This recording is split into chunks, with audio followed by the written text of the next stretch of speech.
Pernah nggak sih merasa bingung waktu milih mainan buat anak?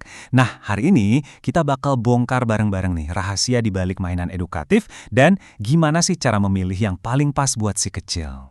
Coba deh bayangin, kita lagi berdiri di lorong toko mainan. Kanan kiri itu rak-rak penuh sama kotak warna-warni, dan semuanya seolah-olah teriak, "Pilih aku, pilih aku." Rasanya sedikit kewalahan ya kan?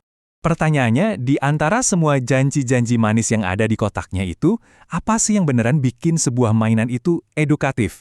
Dan mana yang sebetulnya cuma trik marketing doang? Tapi tenang aja, dalam beberapa menit ke depan kita akan bedah bareng-bareng sebuah kerangka sederhana yang bakal bantu kamu, bantu kita semua, buat memilih mainan dengan jauh lebih percaya diri.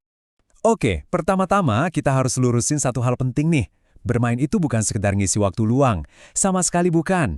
Justru ini tuh pekerjaan paling serius bagi seorang anak.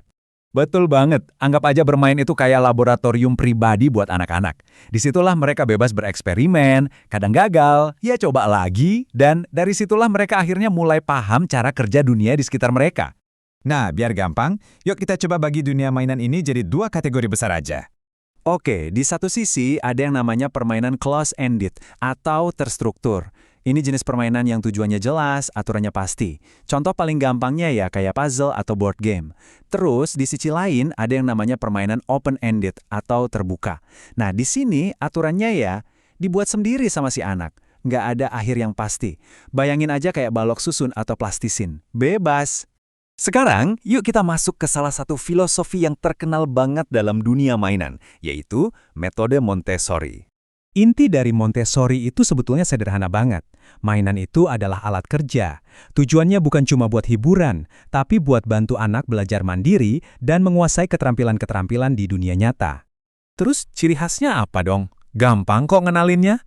Mainan Montessori itu biasanya sederhana, fungsional, seringnya dibuat dari bahan alami, kayak kayu atau kain, dan yang paling penting, fungsinya jelas banget.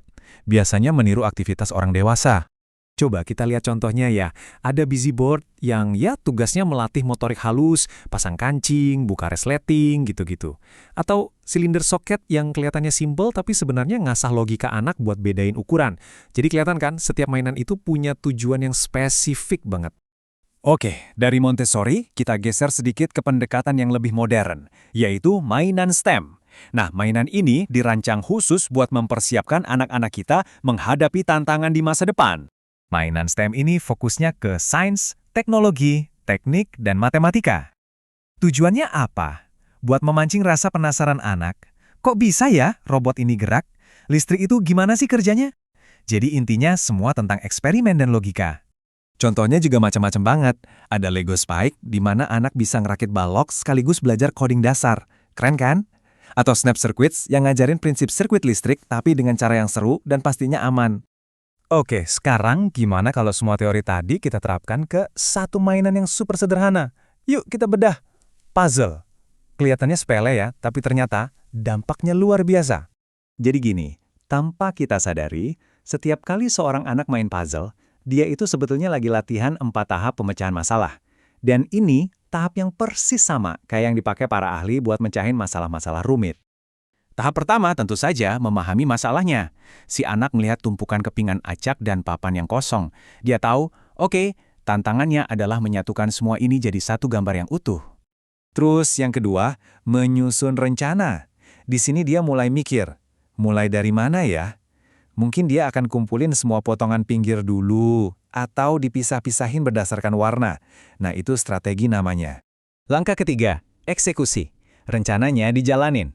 Dia mulai coba pasang satu-satu, diputar-putar, dan kadang-kadang sadar kalau rencananya tadi nggak berhasil. Dia harus coba cara lain. Inilah yang kita sebut proses trial and error. Dan akhirnya, tahap keempat, memeriksa kembali.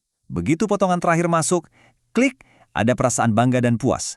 Momen aha inilah yang sebetulnya memperkuat jalur pemecahan masalah di otak mereka. Oke, setelah kita bedah teorinya, sekarang kita kembali ke pertanyaan paling praktis. Jadi, pas di toko nanti, gimana dong cara milih mainan yang tepat? Ini dia semacam checklist simple yang bisa kita pakai.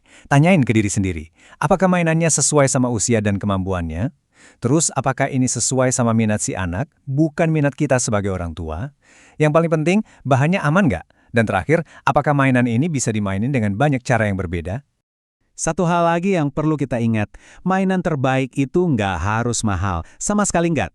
Kadang kotak kardus bekas bisa jauh lebih seru karena bisa jadi istana, roket, atau apapun. Botol bekas bisa jadi pin bowling.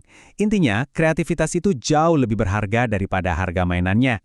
Nah, ini mungkin jadi penutup yang paling penting. Setelah kita ngobrolin semua ini, gimana kalau ternyata mainan terbaik itu sebetulnya bukan barang yang bisa dibeli? Tapi justru waktu yang kita luangkan untuk bermain bareng mereka. Karena pada akhirnya, koneksi itulah pelajaran yang paling berharga.